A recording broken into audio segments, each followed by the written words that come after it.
Hello friends, welcome back to Brahmi kitchen. ನಾನು ನಿಮ್ಮ ಚೇತನ ಮಂಜುನಾಥ್. ಇವತ್ತಿನ ರೆಸಿಪಿ ಬಂದ್ಬಿಟ್ಟು ಶಂಕರಪೋಳಿ. ಈ ಒಂದು ಶಂಕರಪೋಳಿನ ಈಸಿಯಾಗಿ ಹಾಗೂ ಟೇಸ್ಟಿಯಾಗಿ ಹೇಗೆ ಮಾಡೋದಂತ ಈ ಒಂದು ವಿಡಿಯೋದಲ್ಲಿ ನಾನು ನಿಮಗೆ ತೋರಿಸ್ತಾ ಇದ್ದೀನಿ. ಈ ಒಂದು ಶಂಕರಪೋಳಿನ ನಾನು ಹೇಳ್ಕೊಡೋ ಮೆಥಡಲ್ಲಿ ನೀವು ಮಾಡಿದರೆ ಈ ರೀತಿಯಾಗಿ ಗರಿ ಗರಿಯಾಗಿ ಬರುತ್ತೆ. ನೋಡಿ, ನಾನಿಲ್ಲಿ ನಿಮಗೆ ಈ ರೀತಿಯಾಗಿ ಕಟ್ ಮಾಡಿ ತೋರಿಸ್ತಾ ಇದ್ದೀನಿ. ನೋಡಿ, ಇದು ಎಷ್ಟು ಗರಿ ಗರಿಯಾಗಿ ಬಂದಿದೆ ಅಲ್ವಾ. ಹೀಗೆ ನೀವು ಮಾಡಿದ್ರು ಕೂಡ ಬರಬೇಕಾದ್ರೆ ನಾನಿಲ್ಲಿ ಕೆಲವು ಟಿಪ್ಸ್ ಅನ್ನ ಹೇಳ್ಕೊಡ್ತೇನೆ. ಅದೇ ರೀತಿಯಾಗಿ ನೀವು ಫಾಲೋ ಮಾಡ್ಕೋಬೇಕಾಗತ್ತೆ. ಹಾಗೆ ಈ ಶಂಕರಪಾಳಿಗೆ ಜಾಸ್ತಿ ಏನು ಸಾಮಗ್ರಿ ಬೇಕಾಗೋದಿಲ್ಲ. ಹಾಗಿದ್ರೆ ಇದನ್ನ ಹೇಗೆ ಮಾಡೋದಂತ ನೋಡೋಣ ಬನ್ನಿ. ಮೊದಲಿಗೆ ನಾನಿಲ್ಲಿ ಒಂದು ಅಗಲವಾದ ಪಾತ್ರೆಯನ್ನು ತಗೊಂಡಿದ್ದೇನೆ. ಹಾಗೆ ಅದಕ್ಕೆ ನಾನಿಲ್ಲಿ ಇವತ್ತು ಅರ್ಧ ಕೆಜಿ ಆಗುವಷ್ಟು ಶಂಕರಪಾಳಿಯನ್ನ ಮಾಡೋದ್ರಿಂದ ಅರ್ಧ ಕಪ್ ಆಗುವಷ್ಟು ಸಕ್ಕರೆನ ಹಾಕೊಂಡಿದ್ದೇನೆ. ಹಾಗೆ ನೀವು ಈ ಅರ್ಧ ಕೆಜಿ ಶಂಕರಪಾಳೆ ಮಾಡೋದಾದ್ರೆ ಅರ್ಧ ಕೆಜಿ ಮೈದಾ ಹಿಟ್ಟನ್ನು ತಗೋಬೇಡಿ. ಯಾಕಂದ್ರೆ ಇದು ಲಾಸ್ಟಿಗೆ ಈ ಒಂದು ಶಂಕರಪಾಳೆನ ಲಟ್ಸ್ಕೊಳ್ಳಿಕ್ಕೆ ಸ್ವಲ್ಪ ಹಿಟ್ಟು ಬೇಕಾಗತ್ತೆ. ಹಾಗಾಗಿ ನೀವು ಒಂದು 100-200 ಗ್ರಾಮ್ ಹಿಟ್ಟನ್ನ ಇಟ್ಕೋಬೇಕಾಗತ್ತೆ. ಇವಾಗ ಸಕ್ಕರೆನ ಹಾಕೊಂಡಾಗಿದೆ. ನಾನು ಇದಕ್ಕೆ ಒಂದು ಅರ್ಧ ಟೀ ಸ್ಪೂನ್ ಆಗುವಷ್ಟು ಉಪ್ಪನ್ನು ಹಾಕ್ಕೊಳ್ತಾ ಇದ್ದೀನಿ. ಈ ರೀತಿಯಾಗಿ ಉಪ್ಪನ್ನು ಹಾಕ್ಕೊಂಡು ನಾನು ಇದಕ್ಕೆ 1 ಗ್ಲಾಸ್ ಆಗುವಷ್ಟು ನೀರನ್ನು ಹಾಕ್ಕೊಂಡು ಚೆನ್ನಾಗಿ ಸಕ್ಕರೆ ಕರಗುವವರೆಗೂ ನಾನು ಇದನ್ನ ಮಿಕ್ಸ್ ಮಾಡ್ಕೊಳ್ತೇನೆ. ನೀವು ಇದಕ್ಕೆ ಸಕ್ಕರೆ ಪುಡಿ ಇದ್ರೆ ಹಾಕ್ಕೋಬಹುದು, ಇಲ್ಲ ಇದಕ್ಕೆ ಸಣ್ಣ ಸಕ್ಕರೆನ ಹಾಕ್ಕೊಳ್ಳಿ, ಇದು ಬೇಗ ಕರಗುತ್ತೆ. ಈ ರೀತಿಯಾಗಿ ಸಕ್ಕರೆ ಕರಗಿದಾಗಿದೆ. ನಾನಿವಾಗ ಇದಕ್ಕೆ 1 ಟೀ ಸ್ಪೂನ್ ಆಗುವಷ್ಟು ತುಪ್ಪನ ಸೇರಿಸ್ಕೊಳ್ತಾ ಇದ್ದೀನಿ. ತುಪ್ಪನ ಸೇರಿಸ್ಕೊಂಡಿದ್ದಾದ್ಮೇಲೆ ಈ ತುಪ್ಪ ನೀರ್ ಜೊತೆ ಕರಗೋದಿಲ್ಲ. ಹಾಗಾಗಿ ನಾನು ಈ ಒಂದು ತುಪ್ಪ ಹಾಕೊಂಡಿರೋ ನೀರನ್ನ ನಾನು ಇಲ್ಲಿ ಲೈಟ್ ಆಗಿ ಬಿಸಿ ಮಾಡ್ಕೊಳ್ತಾ ಇದ್ದೀನಿ. ಈ ರೀತಿಯಾಗಿ ಬಿಸಿ ಮಾಡ್ಕೊಳ್ಳೋದ್ರಿಂದ ತುಪ್ಪ ಕರಗುತ್ತೆ. ಇವಾಗ ತುಪ್ಪ ಕರಗಿದಾಗಿದೆ. ನಾನು ಇದಕ್ಕೆ ಅರ್ಧ ಕೆಜಿ ಆಗುವಷ್ಟು ಮೈದಾ ಹಿಟ್ಟನ್ನ ಹಾಕೊಳ್ತಾ ಇದ್ದೀನಿ. ಇದನ್ನ ನೀಟಾಗಿ ಚಪಾತಿ ಹಿಟ್ಟು ಹೇಗೆ ನಾವು ಕಲಿಸ್ತೇವೆ ಅದೇ ರೀತಿಯಾಗಿ ಕಲಿಸ್ಬೇಕು. ಆದ್ರೆ ಈ ಹಿಟ್ಟು ಸ್ವಲ್ಪ ಗಟ್ಟಿ ಇರಬೇಕು, ಚಪಾತಿ ಹಿಟ್ಟಿಗಿಂತ ಸ್ವಲ್ಪ ಗಟ್ಟಿ ಇರಬೇಕು. ಇದನ್ನೆಲ್ಲ ನೀವು ಅಬ್ಸರ್ವ್ ಮಾಡ್ಕೊಳ್ಳಿ. ಚಪಾತಿ ಹಿಟ್ಟಿಗಿಂತ ಸ್ವಲ್ಪ ಗಟ್ಟಿ ಇರಬೇಕು ಈ ಹಿಟ್ಟು. ನೋಡಿ, ನಾನಿಲ್ಲಿ ಹಿಟ್ಟಿಗೆ ನೀರು ಹಾಕೊಂಡಿದ್ದು ಸ್ವಲ್ಪ ಜಾಸ್ತಿ ಆಗಿದೆ. ಆದ್ರಿಂದ ನಾನು ಇದಕ್ಕೆ ಸ್ವಲ್ಪ ಹಿಟ್ಟನ್ನ ಸೇರಿಸ್ಕೊಂಡು ಚೆನ್ನಾಗಿ ಇದನ್ನ ಕಲ್ಸ್ಕೊಳ್ತಾ ಇದ್ದೀನಿ. ನೋಡಿ, ಇದು ಈ ರೀತಿಯಾಗಿ ಈ ಹದಕ್ಕೆ ಬರಬೇಕು. ನೋಡಿ, ಒತ್ತಿದ್ರೆ ಇಷ್ಟು ಸ್ಮೂತ್ ಆಗಿದ್ರೆ ಸಾಕಾಗತ್ತೆ.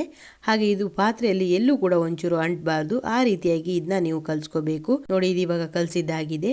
ಹಾಗೆ ಇದಕ್ಕೆ ನೀವು ಯಾವುದೇ ರೀತಿಯ ರೆಸ್ಟು ಅಥವಾ ಇದನ್ನ 10-15 ನಿಮಿಷ ಇಡಬೇಕಂತ ಏನೂ ಇಲ್ಲ. ಈ ರೀತಿಯಾಗಿ ಹಿಟ್ಟನ್ನು ಕಲಸಿದ್ದಾದ್ಮೇಲೆ ಇದನ್ನು ನೀವು ಸಣ್ಣ ಸಣ್ಣ ಉಂಡೆಗಳನ್ನಾಗಿ ಮಾಡ್ಕೋಬೇಕು. ನೀವು ಇದನ್ನು ಚಪಾತಿ ಉಂಡೆಗಳಿಗಿಂತ ಸ್ವಲ್ಪ ದೊಡ್ಡದಾಗಿ ಮಾಡ್ಕೊಂಡ್ರಾಗತ್ತೆ. ನೋಡಿ, ನಾನಿಲ್ಲಿ ಈ ರೀತಿಯಾಗಿ ಉಂಡೆಗಳನ್ನು ಮಾಡ್ಕೊತಾ ಇದ್ದೀನಿ. ಈ ರೀತಿಯಾಗಿ ಎಲ್ಲ ಹಿಟ್ಟನ್ನು ನಾನಿಲ್ಲಿ ಉಂಡೆಯನ್ನ ಮಾಡಿ ಇಟ್ಕೊಂಡಿದ್ದೇನೆ. ಈ ರೀತಿಯಾಗಿ ಉಂಡೆಗಳು ರೆಡಿ ಆದ ಮೇಲೆ ನೀವು ಚಪಾತಿನ ಹೇಗೆ ಲಟ್ಸ್ಕೊಳ್ತೀರೋ ಅದೇ ರೀತಿಯಾಗಿ ಲಟ್ಸ್ಕೊಳ್ಳಿ. ಆದರೆ ಇದು ಸ್ವಲ್ಪ ತೆಳುವಾಗಿ ಇರಬೇಕು ಚಪಾತಿಗಿಂತ. ನಿಮಗೆ ಎಷ್ಟು ಆಗುತ್ತೋ ನೀವು ಅಷ್ಟು ಇದನ್ನ ತೆಳುವಾಗಿ ಲಟ್ಸ್ಕೊಳ್ಳಿ. ನಾನಿಲ್ಲಿ ನೋಡಿ ಈ ರೀತಿಯಾಗಿ ರೌಂಡ್ ಆಗಿ ಲಟ್ಸ್ಕೊಳ್ತಾ ಇದ್ದೀನಿ. ನಾನು ಇದನ್ನ ಇಷ್ಟು ತೆಳುವಾಗಿ ಲಟ್ಸ್ಕೊಳ್ತಾ ಇದ್ದೀನಿ. ನಿಮ್ಗೆ ಎಷ್ಟಾಗುತ್ತೋ ಅಷ್ಟು ನೀವು ಇದನ್ನ ತೆಳುವಾಗಿ ಲಟ್ಸ್ಕೋಬೇಕು. ಸೈಡಲ್ಲೂ ಹಾಗೆ ಕೆಲವು ಸಾರಿ ದಪ್ಪ ದಪ್ಪ ಉಳಿದಿರುತ್ತೆ, ಅದನ್ನು ಕೂಡ ನೀವು ಈ ರೀತಿಯಾಗಿ ಸೈಡಿಂದ ನೀವು ಇದನ್ನ ಲಟ್ಸ್ಕೊಂಡು ತೆಳುವಾಗಿ ಮಾಡ್ಕೋಬೇಕಾಗತ್ತೆ. ಇದು ಲಟ್ಟಣಿಗೆ ಕೋಲಿಗೆ ಎಲ್ಲಾದರೂ ಹಿಡಿತಂದ್ರೆ ಇದಕ್ಕೆ ಸ್ವಲ್ಪ ಹಿಟ್ಟನ್ನು ಹಾಕಿ ನೀವು ಲಟ್ಸ್ಕೊಳ್ಳಿ. ನೋಡಿ, ನಾನಿಲ್ಲಿ ಲಟ್ಸ್ಕೊಂಡಿದ್ದಾಗಿದೆ. ಇದನ್ನು ನಾನಿಲ್ಲಿ 2 ಟೈಪ್ ಆಗಿ ನಿಮಗೆ ಕಟ್ ಮಾಡಿ ತೋರಿಸ್ತೇನೆ. ನೋಡಿ, ಮೊದಲನೇದಾಗಿ ನಾನಿಲ್ಲಿ ಸ್ಕೇಲನ್ನು ಇಟ್ಕೊಂಡು ಈ ರೀತಿಯಾಗಿ ಕಟ್ ಮಾಡ್ಕೊಳ್ತಾ ಇದ್ದೀನಿ. ನೋಡಿ, ಇವಾಗ ಅಡ್ಡ ಕಟ್ ಮಾಡಿ ಈ ರೀತಿಯಾಗಿ ಶಂಕು ಆಕಾರದಲ್ಲಿ ನಾನು ಇದನ್ನ ಕಟ್ ಮಾಡ್ಕೊಳ್ತಾ ಇದ್ದೀನಿ. ಈ ರೀತಿಯಾಗಿ ಆದರೂ ನೀವು ಕಟ್ ಮಾಡ್ಕೋಬೋದು, ಇಲ್ಲ ಇನ್ನೊಂದು ಥರ ನಿಮಗೆ ತೋರಿಸ್ತೇನೆ ಯಾವ ಥರ ಕಟ್ ಮಾಡ್ಕೊಳ್ಳೋದಂತ. ನೋಡಿ, ನಾನಿಲ್ಲಿ ಎಲ್ಲವೂ ಕಟ್ ಮಾಡ್ಕೊಂಡದಾಗಿದೆ. ಇದು ಯಾವ ಆಕಾರಕ್ಕೆ ಬಂದಿದೆ ಅಂದರೆ ನೋಡಿ, ಶಂಕು ಆಕಾರಕ್ಕೆ ಬಂದಿದೆ. ಈ ರೀತಿಯಾಗಿ ಬಂದರೆ ಸಾಕಾಗತ್ತೆ. ನೋಡಿ, ಇದೆಲ್ಲವೂ ಕಟ್ಟಾಗಿದೆ. ಇವಾಗ ಇವನ್ನು ಒಂದರ ಮೇಲೆ ಒಂದು ಹಾಕಿದರೆ ಏನೂ ಪ್ರಾಬ್ಲಮ್ ಇಲ್ಲ, ಇದು ಅಂಟ್ಕೊಳ್ಳೋದಿಲ್ಲ. ನಾವಿಲ್ಲಿ ಹಿಟ್ಟು ಹಾಕಿ ಲಟ್ಸ್ಕೊಂಡಿರೋದ್ರಿಂದ ನೋಡಿ ಈ ರೀತಿಯಾಗಿ ಬಟ್ಲಿಗೆ ಹಾಕ್ಕೊಳ್ತಾ ಇದ್ದೀನಿ. ಒಂದರ ಮೇಲೆ ಒಂದು ಹಾಕ್ಕೊಂಡ್ರೂ ಪರವಾಗಿಲ್ಲ, ಇದು ಅಂಟ್ಕೊಳ್ಳೋದಿಲ್ಲ. ನೋಡಿ, ಇವಾಗ ನಾನಿಲ್ಲಿ ಇನ್ನೊಂದು ಉಂಡೆನ ಲಟ್ಸಿ ತೋರಿಸ್ತಾ ಇದ್ದೀನಿ. ನೋಡಿ, ಇದು ಕೂಡ ಹಾಗೆ ಸೇಮ್. ನಿಮಗೆ ಎಷ್ಟು ತೆಳುವಾಗುತ್ತೋ ಅಷ್ಟು ತೆಳುವಾಗಿ ನೀವು ಇದನ್ನ ಲಟ್ಸ್ಕೊಳ್ಳಿ. ನೋಡಿ, ನಾನಿಲ್ಲಿ ಲಟ್ಸ್ಕೊಳ್ತಾ ಇದ್ದೀನಿ. ಎಲ್ಲೂ ಕೂಡ ಒಂಚೂರು ದಪ್ಪ ಇರಬಾರ್ದು, ಎಲ್ಲ ಕಡೆನೂ ಒಂದೇ ಥರವಾಗಿ ನೀವು ಇದನ್ನ ಲಟ್ಸ್ಕೋಬೇಕಾಗತ್ತೆ. ನೋಡಿ, ಇವಾಗ ನಾನಿಲ್ಲಿ ಈ ರೀತಿಯಾಗಿ ರೌಂಡ್ ಆಗಿ ಲಟ್ಸ್ಕೊಂಡಿದ್ದೇನೆ. ಹಾಗೆ ಎಲ್ಲೂ ಕೂಡ ಒಂಚೂರು ದಪ್ಪ ಇಲ್ಲ. ನನಗೆ ಎಷ್ಟಾಗುತ್ತೋ ನಾನು ಅಷ್ಟು ಇದನ್ನ ತೆಳುವಾಗಿ ಲಟ್ಸ್ಕೊಂಡಿದ್ದೇನೆ. ನೋಡಿ, ಇದು ಇವಾಗ ಈ ರೀತಿಯಾಗಿ ಲಟ್ಸಿದಾಗಿದೆ. ನೋಡಿ, ಇದನ್ನ ಈಗ ನಾನು ಚಾಕು ಸಹಾಯದಿಂದ, ಇದಕ್ಕೆ ಯಾವುದೇ ಸ್ಕೇಲನ್ನು ಯೂಸ್ ಮಾಡ್ತಿಲ್ಲ, ಬರೀ ಚಾಕು ಸಹಾಯದಿಂದ ಇದನ್ನ ಕಟ್ ಮಾಡ್ಕೊಳ್ತಾ ಇದ್ದೀನಿ.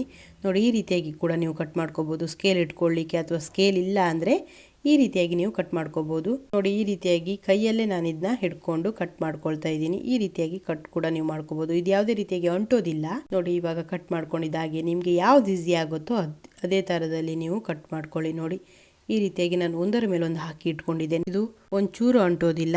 ಇವಾಗ ನಾನಿಲ್ಲಿ ಎಲ್ಲವನ್ನು ಕಟ್ ಮಾಡ್ಕೊಂಡಾಗಿದೆ. ಹಾಗಾಗಿ ನಾನಿಲ್ಲಿ ಒಲೆಯ ಮೇಲೆ ಒಂದು ಬಾಣಲೆಯನ್ನು ಇಟ್ಟು ಅದಕ್ಕೆ ಒಂದು ಅರ್ಧ ಲೀಟರ್ ಆಗುವಷ್ಟು ಎಣ್ಣೆನ ಹಾಕ್ಕೊಳ್ತಾ ಇದ್ದೀನಿ. ನೋಡಿ, ನಾನಿವಾಗ ಎಣ್ಣೆನ ಹಾಕ್ಕೊಂಡು ಎಣ್ಣೆ ಬಿಸಿ ಆಗಲಿಕ್ಕೆ ಬಿಟ್ಟಿದ್ದೇನೆ.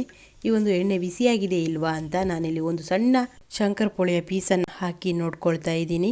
ಇದು ಈ ರೀತಿಯಾಗಿ ಮೇಲೆ ಬಂದರೆ ಎಣ್ಣೆ ಬಿಸಿಯಾಗಿದೆ ಅಂತ ಅರ್ಥ. ನಾನಿವಾಗ ಈ ಎಣ್ಣೆಗೆ ಕಟ್ ಮಾಡಿ ಇಟ್ಕೊಂಡ ಎಲ್ಲ ಶಂಕರಪೋಳೆಯ ಪೀಸನ್ನು ಬಿಟ್ಕೊಳ್ತಾ ಇದ್ದೀನಿ. ನೋಡಿ, ಒಂದು ಮುಷ್ಟಿ ತಗೊಂಡು ಈ ರೀತಿಯಾಗಿ ಉದುರುದುರಾಗಿ ನಾನು ಇದನ್ನ ಬಿಟ್ಕೊಳ್ತಾ ಇದ್ದೀನಿ. ಹಾಗೆ ಈ ರೀತಿಯಾಗಿ ಬಿಟ್ಕೊಂಡಿದ್ದಾದ್ಮೇಲೆ ನೀವು ಇದನ್ನ ತಿರ್ಸ್ತಾನೆ ಇರಬೇಕಾಗತ್ತೆ. ನೋಡಿ, ಎಲ್ಲವೂ ಈ ರೀತಿಯಾಗಿ ಮೇಲ್ಗಡೆ ಬರುತ್ತೆ. ಬಂದ್ರೆ ಎಣ್ಣೆ ಚೆನ್ನಾಗಿ ಕಾವಿದೆ ಅಂತ ಅರ್ಥ. ಹಾಗೆ ನೀವು ಬೆಂಕಿಯನ್ನ ಜಾಸ್ತಿ ಕೂಡ ಇಟ್ಕೋಬೇಡಿ. ಇದು ಬೇಗ ಕಲರ್ ಬಂದು ಕಟ್ ಹೋಗುತ್ತೆ, ಚೆನ್ನಾಗಿ ಬೇಯೋದಿಲ್ಲ. ನೋಡಿ, ಈ ರೀತಿಯಾಗಿ ನಾನಿಲ್ಲಿ ಮೀಡಿಯಂ ಫ್ಲೇಮ್ನಲ್ಲೇ ಬೆಂಕಿಯನ್ನು ಇಟ್ಕೊಂಡು ಇದನ್ನ ತಿರ್ಸಿನೇ ಹಾಕ್ಕೊಳ್ತಾ ಬೇಯಿಸ್ಕೊಳ್ತಾ ಇದ್ದೀನಿ. ಈ ರೀತಿಯಾಗಿ ಬೇಯಿಸ್ಕೊಳ್ಳಿಲ್ಲ ಅಂದರೆ ಇದು ಒಂದು ಸೈಡಲ್ಲಿ ಬೇಯುತ್ತೆ, ಇನ್ನೊಂದು ಸೈಡಲ್ಲಿ ಬೇಯೋದಿಲ್ಲ. ಇದನ್ನು ನಾನಿಲ್ಲಿ ತಿರ್ಗಿಸ್ತಾನೆ ಇದು ಈ ಕಲರ್ಗೆ ಬಂದಿದೆ. ನೋಡಿ, ಕಲರ್ ಚೇಂಜ್ ಆಗ್ತಾ ಬರುತ್ತೆ ನಿಧಾನವಾಗಿ. ಇದು ಇಷ್ಟು ಕಲರ್ಗೆ ಬಂದರೆ ಶಂಕರಪೋಳೆ ಆಗಿದೆ ಅಂತ ಅರ್ಥ. ನಾನಿವಾಗ ಇದನ್ನು ತೆಗೆದು ಒಂದು ಪಾತ್ರೆಗೆ ಹಾಕ್ಕೊಳ್ತಾ ಇದ್ದೀನಿ. ನೋಡಿ, ಎಣ್ಣೆನ ಸೋಸಿ ನಾನು ಒಂದು ಪಾತ್ರೆಗೆ ಹಾಕ್ಕೊಳ್ತಾ ಇದ್ದೀನಿ. ಹಾಗೆ ಈ ಶಂಕರಪೋಳೆ ಎಣ್ಣೆಯಿಂದ ತೆಗ್ಮೇಲೂ ಕೂಡ ಸ್ವಲ್ಪ ಕಲರ್ ಬರುತ್ತೆ. ಹಾಗಾಗಿ ಇಷ್ಟು ಕಲರ್ ಇದ್ದಾಗ ನೀವು ತಗೊಂಡ್ರೆ ಸಾಕಾಗುತ್ತೆ. ನಾನಿವಾಗ ಅದೇ ಎಣ್ಣೆಗೆ ಉಳಿದಿರುವಂಥ ಶಂಕರಪೋಳೆಯನ್ನು ಬಿಟ್ಕೊಳ್ತಾ ಇದ್ದೀನಿ. ನೋಡಿ, ಈ ರೀತಿಯಾಗಿ ನಾನು ಶಂಕರಪೋಳೆ ಎಲ್ಲವನ್ನ ಹಾಕ್ಕೊಂಡು ಇದನ್ನು ಕೂಡ ಹಾಗೆ ಕೈ ಬಿಡ್ದೇನೆ ನೀವು ತಿರ್ಸ್ತಾನೆ ಇರಬೇಕು. ಯಾಕಂದ್ರೆ ಇದು ಮೇಲ್ಗಡೆ ಬರುತ್ತೆ ನೋಡಿ, ಅವಾಗ ಇದು ಒಂದೇ ಸೈಡಲ್ಲಿ ಬೇಯುತ್ತೆ, ಅಡಿಗಡೆ ಕರ್ಟೋಗೋ ಸಾಧ್ಯತೆ ಕೂಡ ಇರುತ್ತೆ. ಹಾಗಾಗಿ ನೀವು ಇದನ್ನು ನೆನ್ಪಿಡಿ, ಬೆಂಕಿ ಮಾತ್ರ ಮೀಡಿಯಂ ಫ್ಲೇಮ್ನಲ್ಲೇ ಇರಲಿ, ಬೇಗ ಕಲರ್ ಬರುತ್ತೆ. ಇದು ಕೂಡ ಹಾಗೆ ಸೇಮ್ ಮಿಕ್ಸ್ ಮಾಡಿಕೊಂಡು ತಿರ್ಸ್ಕೊಳ್ತಾ ಇದನ್ನು ಬೇಯಿಸ್ಕೊಳ್ಳಿ. ನಿಧಾನವಾಗಿ ಕಲರ್ ಚೇಂಜ್ ಆಗುತ್ತೆ. ನೋಡಿ, ಇವಾಗ ಈ ಕಲರ್ಗೆ ಬಂದಿದೆ. ಇದು ಈ ಕಲರ್ಗೆ ಬಂದರೆ ಸಾಕಾಗುತ್ತೆ. ನಾನು ಇದನ್ನ ಕೂಡ ತೆಕ್ಕೊಳ್ತಾ ಇದ್ದೀನಿ. ನೋಡಿ, ಇವಾಗ ಎರಡನೇ ಸಾರಿ ಬಿಟ್ಟಿರುವಂಥ ಶಂಕರಪೋಳೆನೂ ಕೂಡ ರೆಡಿಯಾಗಿದೆ. ನಾನಿಲ್ಲಿ ಎಣ್ಣೆನ ಸೋಸಿ ಪಾತ್ರೆಗೆ ಹಾಕ್ಕೊಳ್ತಾ ಇದ್ದೀನಿ. ನೋಡಿ, ಇವಾಗ ಶಂಕರಪೋಳೆ ರೆಡಿಯಾಗಿದೆ. ಬಾಣಲೆಯಲ್ಲಿ ಉಳಿದಿರೋ ಶಂಕರಪೋಳೆಗಳನ್ನು ತಗೊಳ್ತಾ ಇದ್ದೀನಿ. ನೋಡಿ, ಇವಾಗ ಎಲ್ಲ ಶಂಕರಪೋಳೆಯು ರೆಡಿಯಾಗಿದೆ. ನೋಡಲಿಕ್ಕೆ ಹಾಗೆ ತಿನ್ನಲಿಕ್ಕೆ ಅಷ್ಟು ಚೆನ್ನಾಗಿರುತ್ತೆ. ಇದು ಕ್ರಿಸ್ಪಿಯಾಗಿ ಹಾಗೂ ಟೇಸ್ಟಿಯಾಗಿ ತುಂಬಾ ಚೆನ್ನಾಗಿರುತ್ತೆ. ನೋಡಿ, ಎಷ್ಟು ಈಸಿಯಲ್ಲಿ ನಾನು ಶಂಕರಪೋಳೆನ ಪ್ರಿಪೇರ್ ಮಾಡಿದ್ದೇನೆ ಅಂತ. ನಾನು ಹೇಳ್ಕೊಟ್ಟಿರೋ ಕೆಲವು ಟಿಪ್ಸನ್ನು ನೀವು ಫಾಲೋ ಮಾಡಿಕೊಂಡ್ರೆ ಶಂಕರಪೋಳೆ ಚೆನ್ನಾಗಿ ಬರುತ್ತೆ. ಹಾಗೆ ಇದಕ್ಕೆ ಜಾಸ್ತಿ ಸಾಮಗ್ರಿ ಕೂಡ ಬೇಕಾಗೋದಿಲ್ಲ. ನೋಡಿ, ಎಷ್ಟು ಚೆನ್ನಾಗಿ ಈ ಒಂದು ಶಂಕರಪೋಳೆ ಅನ್ನೋದು ರೆಡಿಯಾಗಿದೆ.